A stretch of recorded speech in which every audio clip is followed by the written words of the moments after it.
As fantastic a CFP as Mel O is, as wonderful an attorney as I am, and as good as Stormy is at whatever it is he does, please do note that anything said in our podcasts are our opinions alone and are not meant to be taken as financial or legal advice. Welcome to Finances, the Other F Word, a Gen Xer podcast for musicians and music lovers, where we discuss money and music without all the pretentious bullshit. Here are your hosts, Zoe Terry, attorney at large, Stormy Andrews, founder of Yokel Local Marketing, and Mel O, certified financial planner and author of Finances, the Other F Word. Listener discretion is advised.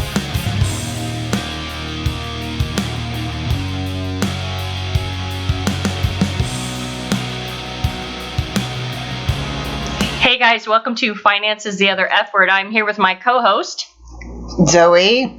And sorry for the poor quality on this podcast that you might be hearing because we are actually recording this at my house. Actually in Mel O's bedroom, which Very true. has a stripper pole. I've never been in a young lady's bedroom, not that I've been in many, but that has a stripper pole, so it's new to me. Classy. That's you need to hang out with classier friends. I didn't, obviously. You just stepped up. You stepped up, so you're welcome. Thank you. You're welcome. So again, I'm sorry for the poor quality, but this episode is really important, and we wanted to do it in a timely manner. And unfortunately, Stormy is not able to be with us here today. And what we're going to be talking about today is we're going to be talking about an article that appeared in GQ magazine on June 13th called "The Personal Finance Industry is a Scam." And, you know, I wanted to talk to the listeners for just a real quick second. I know that we ask you guys to follow us and subscribe and all that stuff. And, you know, do we want you to tell your friends about us? Absolutely. But I want you to understand that as self-serving as that may sound, it's really not. As a financial advisor and a CFP, I have a very sincere concern about the growing divide between the 1% and the 99%. And this article in GQ magazine really hit. I breathed again. I keep breathing. Yeah. I wish you would stop. I know. Such a mouth breather. Yeah. I'll keep that in there for you guys.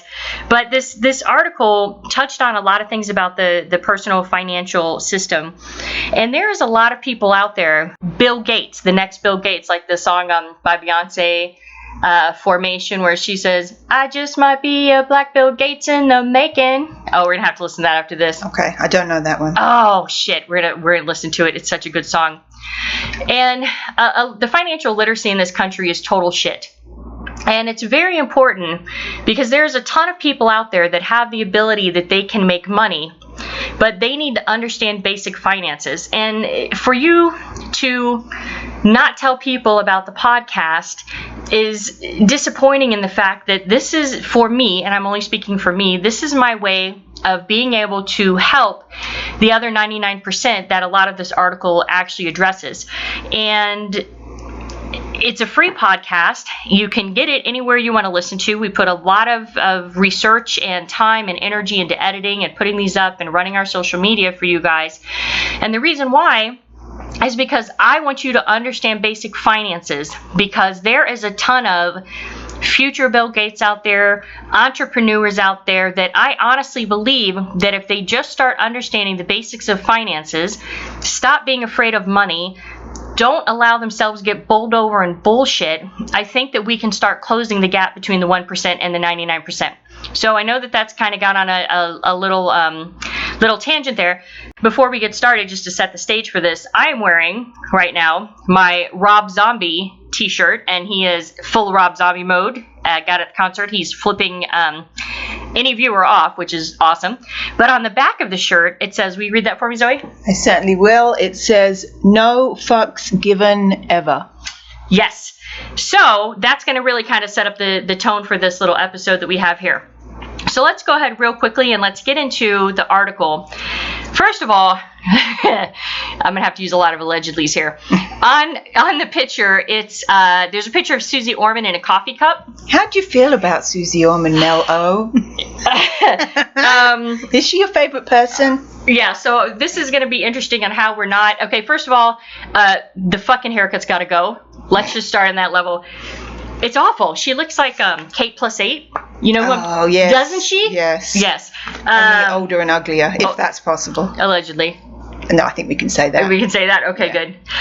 And so what the author, who's Kashana, and I'm assuming that's a girl, so hats off to you. If you ever hear this episode, reach out to us because your article is fucking amazing. And in here, what she talks about is she talks about that she heard Susie Orman speak. Now, for those of you who don't know Susie Orman, she's been around since late 80s, maybe early 90s. Was she in Britain, Susie Orman? I hadn't heard of her until I came here, but that doesn't mean anything. Oh, lucky you. So she's, let's say, at least the 90s. And there's a whole documentary on YouTube about her, about the way that she slinked her way to the top and the way that she's fucked multiple people. So you can look on that on YouTube, and then we're just going to leave that where it lies before I get on even more of a tangent. And to be quite honest with you, I'm too sober to even start going there right now. And so let's just really talk about this article. So the article starts out, and she says that she heard Susie Orman speak, and that Susie Orman's thing that she keeps hanging her hat on is that, you know, if you want to be a millionaire, stop buying coffee. If only it were that easy. Well, according to Susie Orman, it totally is. Huh. I know. So once Susie Orman got done speaking, she pulled Susie Orman aside, and she was basically like, hey, I've just incurred $220,000 in student debt and for law school. Zoe? Yeah. So did you have to take out student loans for your law school? I don't know how it works in Britain. I did, but not as much as that. But yeah. Is law school cheaper in Britain? Do you know? It is, because it's just different.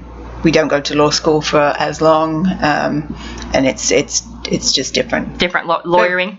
Yes, but we all still incur debt if we're going to go into further education. So. But continue. Yes. So the author of this article says that she pulled Susie, and I'm just telling you what the article says, that she pulled Susie Orman aside after Susie Orman got done talking because Susie Orman had not spoke about student debt. And apparently Susie Orman was very dismissive to her, which doesn't surprise me, and she said, quoted, apparently according to the author, student debt doesn't count because it doesn't affect your credit rating. So let me be clear, America. It fucking affects your credit rating, okay? I don't know if Susie Orman actually said that or if this is just the author's recap, but it really does. And guys, I don't know if she's ever been licensed. I mean, and that's the honest truth. I know that currently right now she holds no licenses. There has been talk she doesn't even write her own books. And the reason why I'm drilling this down, and not the fact that I'm just enjoying talking shit about her, which is a little true, it's a little true, is the fact that you need to understand who you're taking advice from, and you need to understand what's going on, but you need to not be turned off by it, and you need to learn about the stuff that's going on. And so as the article progresses, she talks about how CNBC and Susie Orman claimed that if you put $100 each month into a Roth IRA for 40 years, then you would have $1 million at the time of retirement. Now, the author of the article goes on to state a lot of things that I think are very apt. There you go. See, I got my grammar Nazi over here. Yeah. Very apt of her. So the first thing she picks out is she says, first of all, you're assuming that the person is going to live 40 years, which is very valid. And this is why it's important to work with a CFP. Yes, I am a CFP. Go find me. Go find another CFP. I really don't fucking care. But work with a financial planner who has an ethical standard or is not going to fuck you. All right? So the author goes on to say that with that assumption that you are assuming a 12% rate of return. Okay? Then she further goes on to say that historical rates for the S&P have been typically between 7 and 10% average, and that is true. And she goes on to further point out that most Americans don't even know what a Roth IRA is. So basically, a traditional IRA works where, let's say you make, and these are just examples, I'm not a tax person, I'm just using the example, I'm going to use the same example I put in the book.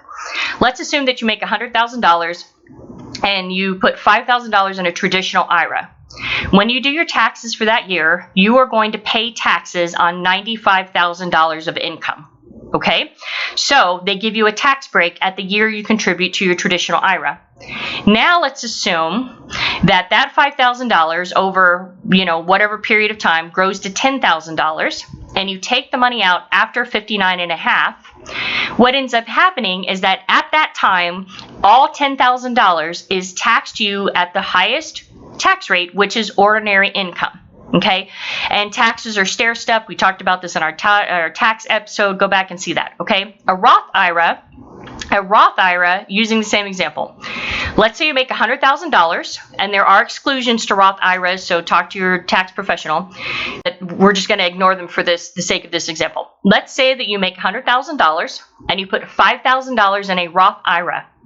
When you pay your taxes for that year, you will pay income tax on $100,000. No tax break. Okay? Then let's say that $5,000 grows to $10,000. And when you pull it out after 59 and a half, the $10,000 comes out 100% tax free, meaning no taxes.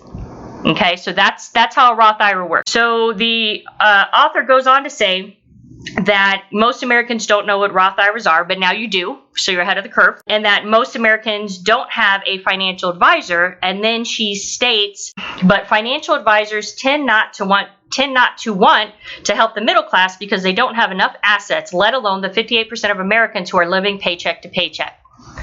Now, this is something you guys got to understand about this industry, and this is the reason why this podcast is so fucking important, all right? I get it, guys. There's a lot of money podcasts out there, and hopefully you're listening to more than one, but hopefully you're talking about ours more. I mean, quite frankly, we're way cooler. It's not that financial advisors don't care about you. So the way our system is set up is that we are commission driven. Okay, now not all of us, but almost all of us in the traditional sense of financial advisors, we are commission advisors. That's the way the industry is. So we can only make a living if we work with higher end clients. Now, I understand that some of you out there might be on your way to that or might be just starting, but that's how our system works. And so this statement is a very true statement. And this is, again, why this podcast is so important for you, because this is a way for you to get access to knowledge in a fun way that is free. And when she says this, she hits it right on the head. And one of the things that she goes on to bitch about my industry is the fact that, they tell, Americans basically if they don't buy coffee, then every single American can be rich if you listen to the expert advice. And this is the way that they become stars, and this is the way that they push their brand and all of this kind of stuff. So it's not that financial advisors don't give a shit about people that don't have money. It's the fact that in order for us to be able to live and put food on our table, we have to focus on higher end people.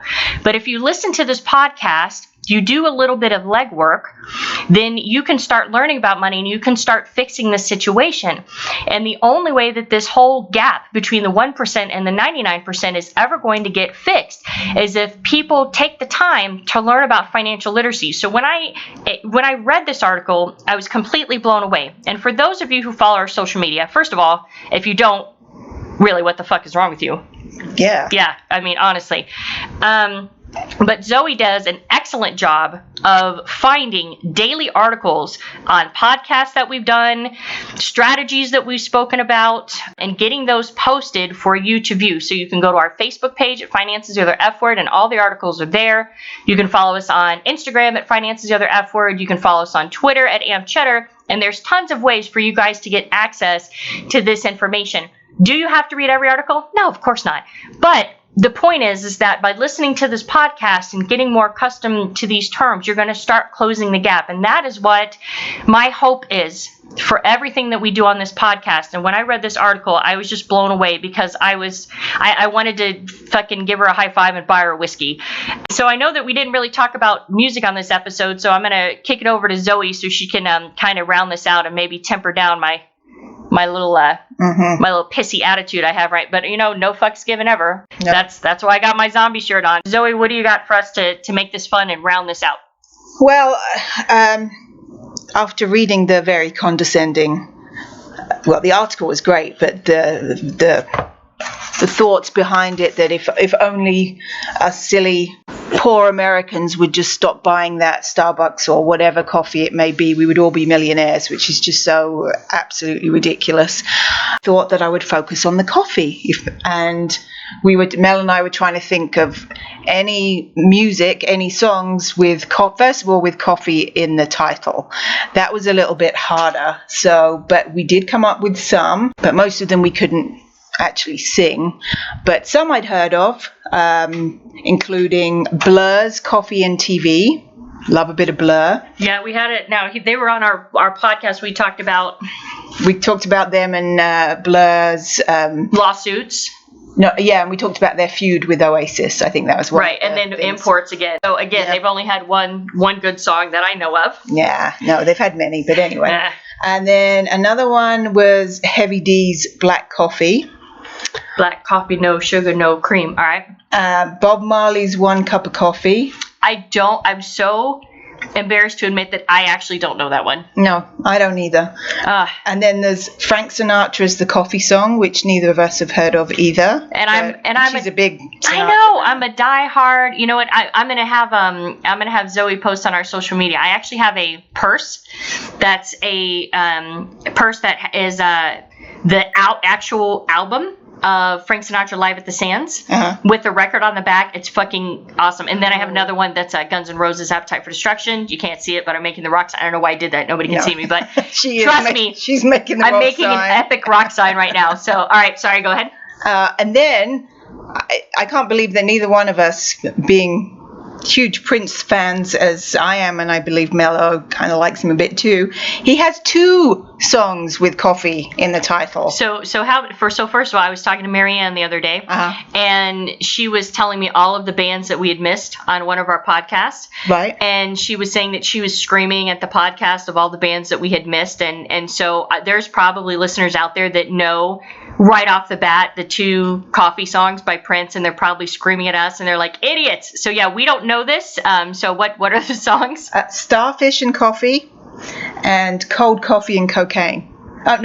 Cold Coffee and Cocaine. Never heard of either one of them, but I should have done. Starfish and Coffee. Okay, so I'm immediately thinking of Limp Bizkit, which their third album was second or third. No, the Significant Other, and then the third one, second or third. I think it was the third one was Starfish in the Hot Dog Flavored Water. Which everybody said was they're just making up. Was an illusion, alluding to anal sex? I don't know if that's true, but the more you think about it, the more it probably makes sense. So that's the thing. And then so there was a big rumor in the 90s that they were actually gay. Right. Because their band's Limp Bizkit, which actually Fred Durst's father is a doctor, and that's what he called people who had took so many drugs that they basically were just, they fucked up their brain. So he said they had a Limp Bizkit. But their album that got the biggest was Significant Other. And they were like, oh, gay, you know, because then this is in the 90s, so it wasn't as it is now. And then, of course, the next follow-up to Significant Other was I think their first one was $2 bill, y'all. And then Significant Other, and then Starfish in the Hot Dog Flavored Water. So anyway, I don't know how we got on that subject. Yeah, we digress. Anyway, so talking about coffee, not anal sex. Go on. We did come up with a couple of songs between us with coffee in the lyrics. I thought of Carly Simon's "You're So Vain." Right. And, okay, so I got to add on that. Yeah. So, of course, You're So Vain, and we talked about Carly Simon on our James Bond episode.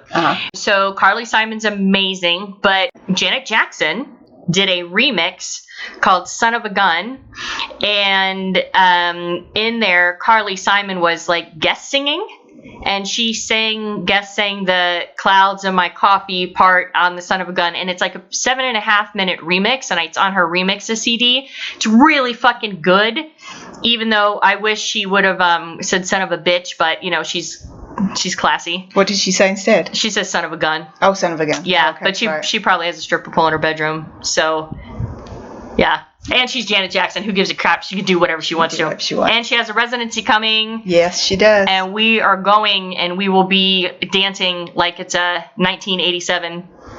I'll be sitting and clapping like their mother.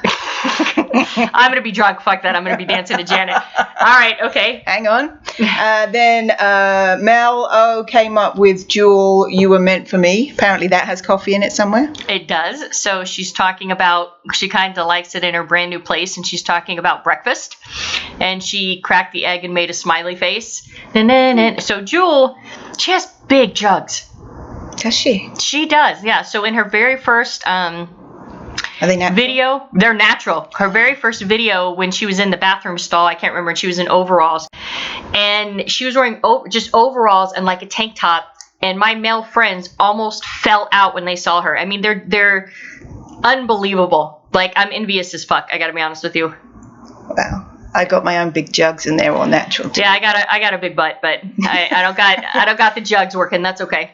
And then finally, this is a shout out to my Ethan Pie, Stormzy, Vossi Bop.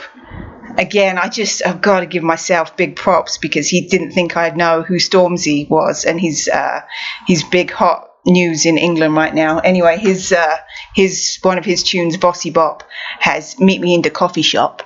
So yay. I don't know the name of that guy or the name of that song at all. You will all have it on our playlist. I will have it on our playlist. Thank you for segueing into that. As always, for all of our episodes, you can check us out on Spotify and search under Mel O CFP, all one word. And all of the lists of our podcast playlists are there. I was listening to our one about the artist who died intestate the other day, and the very first song I put on there was Aretha Franklin, Who's Zoomin' Who? Who's Zoomin' Who? It was wonderful.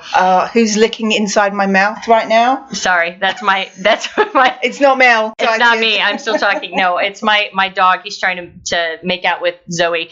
So on that note, we just want to remind you. We want to remind you that the book is on Amazon for sale. It Finances the Other F Word is the name of the book. 10% of net proceeds go to support Forgotten Not Gone, preventing veteran suicide, and Pause, providing animals with support, rescuing dogs and cats from euthanization. We really appreciate you spending 25 minutes of your day with us today, and we look forward to catching you on the next full-length episode. You guys have a great day. Thank you. Cheers. Thank you for listening. If you like the show, please rate and review us and tell your friends.